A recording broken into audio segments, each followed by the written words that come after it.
Con el fin de mejorar el proceso comunicativo, te traemos la siguiente herramienta, el análisis transaccional aplicada a la comunicación.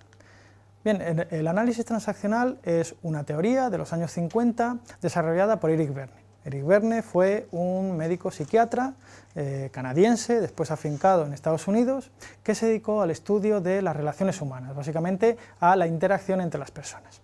A lo largo de su teoría se ve claramente con un lenguaje muy sencillo y también con unas figuras y unos ejemplos también muy fáciles, que intentó que esta teoría fuese entendida por todo el mundo. De hecho, en sus propias palabras, intentaba que lo pudiese entender un niño. Ahora lo veremos. Antes de comenzar y meternos un poco más en la teoría, sí que me gustaría mencionar que hay dos bloques o dos líneas importantes de estudio en esta teoría.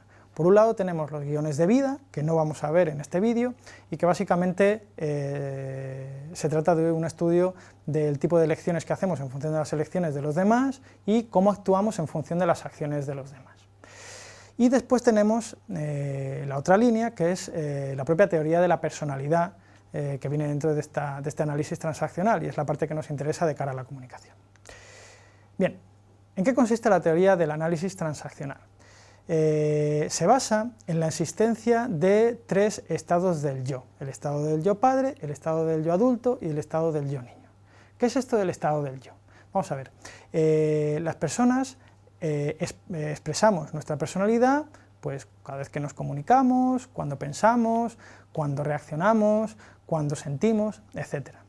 Y según esta teoría, en cada uno de esos momentos en que expresamos nuestra personalidad, lo hacemos desde un estado del yo, o bien el padre, o bien el adulto, o bien el del niño. Y cada uno de esos estados del yo tiene sus propias características, que ahora pasaremos a comentar. De hecho, la expresión de la personalidad va cambiando mucho en función de si se utiliza uno u otro. En primer lugar, nos centraremos en el padre, en el estado del yo padre. El padre se forja a lo largo de la niñez y de la adolescencia, de manera que vamos creando nuestras creencias, nuestras opiniones, y también asumimos algunas de las opiniones y creencias que tenemos de nuestro alrededor. ¿Cómo se comporta o qué características tendría el estado del yo padre? Pues bien, se comportaría un poco como lo haría un padre de verdad, es decir, los padres suelen ser bastante dogmáticos, les gusta la disciplina, la existencia de normas, suelen ser bastante juiciosos, críticos, y también se mueven desde creencias, desde opiniones. Incluso en muchas ocasiones mencionan o dejan entrever algunos de sus valores y principios. En definitiva, el padre nos acerca a lo que se debe hacer, según las creencias de cada uno.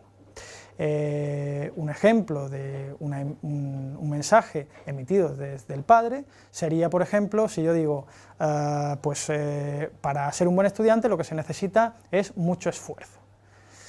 Bueno, pues esto no es más que una opinión mía o una creencia, que además deja entrever un valor, como es el valor del esfuerzo o del trabajo duro. Bien, vamos con el siguiente estado del yo, que sería el estado del yo adulto. Como veis, hemos puesto de fondo una fotografía de un ordenador, porque el adulto funciona de forma muy similar. Es totalmente frío, funciona con datos, emite datos y recibe datos. De esta manera, el adulto representa la parte de nosotros más lógica, la que utiliza más la razón, no tanto la emoción, sino el razonamiento. De manera que gusta de utilizar datos e información, de manera que pueda realizar después posteriores deducciones. De esta manera, y en definitiva también, el adulto nos acerca a lo que conviene hacer, no tanto a lo que se debe, sino a lo que nos conviene.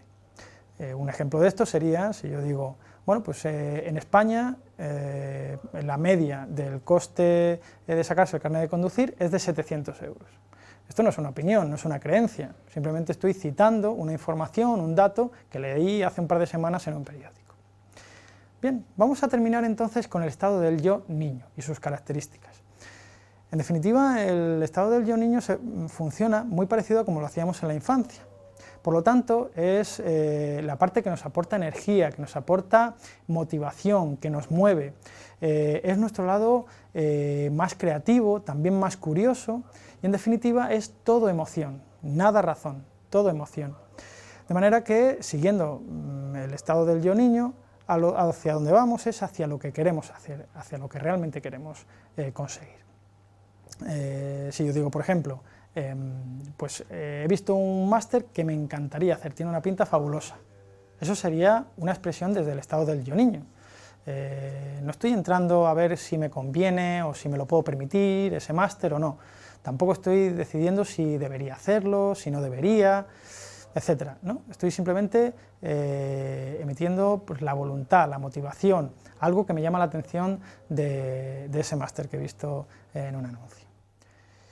Bien, una vez que hemos explicado los estados del yo, podemos empezar a ver cuáles son sus utilidades. En un primer momento y de cara afuera podemos observar cómo se comportan los demás, qué estados del yo están utilizando, si se mueven más desde las creencias y los valores, o bien si utilizan sobre todo datos e información, si están deduciendo, o si por el contrario están utilizando más un poco la emoción o el sentimiento. Eso es bueno porque nos ayuda a acercarnos, a empatizar, a ser más auténticos. Y por otra parte, también sirve para observarse a uno mismo, es decir, aumentar nuestro autoconocimiento. Todos tenemos algún estado del yo que es favorito, que nos sale con más facilidad. Bueno, pues sabiendo esto podemos practicar alguno de los otros dos y así poder utilizarlo en los momentos en que más convenga. Con lo cual, según estos dos puntos ya tenemos alguna indicación o alguna ayuda a la hora de mantener el proceso comunicativo abierto. Pero la teoría llega un poco más allá. Habla también de la relación con otras personas, de manera que incluye las transacciones. ¿Qué son las transacciones? Pues las transacciones son comunicación entre pares. Bien, esta teoría habla de tres tipos de transacciones distintas. Por un lado, las transacciones complementarias. Las transacciones complementarias tienen esta forma. En ellas, el emisor y el receptor utilizan el mismo nivel, utilizan el mismo estado del yo, o bien padre-padre, adulto-adulto o niño-niño. Este tipo de transacciones son consideradas por la teoría como aquellas transacciones que mantienen el canal de comunicación totalmente abierto e indefinido en el tiempo. Según Verne, sigue las líneas de las relaciones humanas saludables. Con lo cual, insistimos, se puede estar dialogando indefinidamente. Eso no significa ponerse de acuerdo, pero simplemente que no se corta el canal de comunicación. La segunda de las transacciones serían las cruzadas, que tendrían esta forma de aquí. Como veis, el emisor y el receptor utilizan estados del yo distintos. En este caso, sí que dice la teoría que, sostenido en el tiempo, acaba por romper la comunicación. Hay un cambio de tema, o bien un alejamiento, o bien una finalización de la conversación. Parece que no son nada ventajosas, pero sin embargo también tienen su utilidad. Por ejemplo, en el caso de que estemos con unos compañeros de clase haciendo un trabajo y uno de ellos esté enrocado en un estado del yo, por ejemplo en el estado del yo niño, de manera que está todo el rato gastando bromas, riéndose, interrumpiendo, hablando con los compañeros, podemos utilizar una transacción cruzada, por ejemplo, desde el padre, para sacarlo del estado del yo niño donde se encuentra ahí fijado. Le podríamos decir, oye, que aquí venimos a trabajar, no venimos a jugar.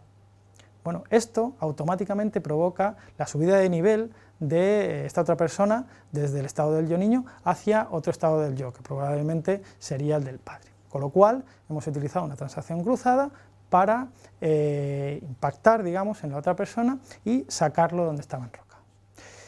Y por último tenemos las transacciones ulteriores, que estas son un poquito más especiales. Las transacciones ulteriores son aquellas transacciones en las que con un solo mensaje se envían dos digamos, mensajes desde dos estados del yo distintos. Un solo mensaje, dos estados del yo. Y lo ejemplifico con lo siguiente. Imaginaros que estáis en una fiesta y alguno de vuestros amigos se marcha muy temprano, se marcha pronto. Bueno, yo, por ejemplo, podría decirle, oye, que es que me parece de mala educación que la gente se vaya muy temprano de las fiestas. Y lo digo así con una pequeña sonrisa y con un ligero codazo. Bueno, pues aquí estoy utilizando, fijaros, dos estados del yo, uno que tapa al otro. Parece que estoy hablando desde el padre, que estoy emitiendo una opinión, una creencia, parece que estoy queriendo decir que a mí me parece mal o creo que es de mala educación marcharse pronto. cuando nada más lejos de la realidad, eso no me preocupa. Pero sin embargo, con ese codazo o esa sonrisilla, en realidad le estoy hablando desde el niño y no desde el padre. Desde el niño le estoy diciendo, mira tío, quédate un poco más, no te vayas tan temprano. ¿Sí? Así que las transacciones ulteriores también tienen su utilidad, porque funcionan igual que las cruzadas para los mismos casos, lo que pasa es que son menos agresivas, impactan menos, son más suaves, de manera que también en ocasiones se pueden utilizar con muy buenos resultados. Así que, en definitiva, vistos los tres estados del yo y sus características, así como los tres tipos de transacciones que existen, finalizamos lo que es la explicación de esta teoría del análisis transaccional. Ahora lo que te propondríamos es que seas capaz de entrenar esos otros estados del yo que utilizas un poco menos y también de hallar en los demás, cuando hables con ellos, desde qué estado del yo se están comunicando.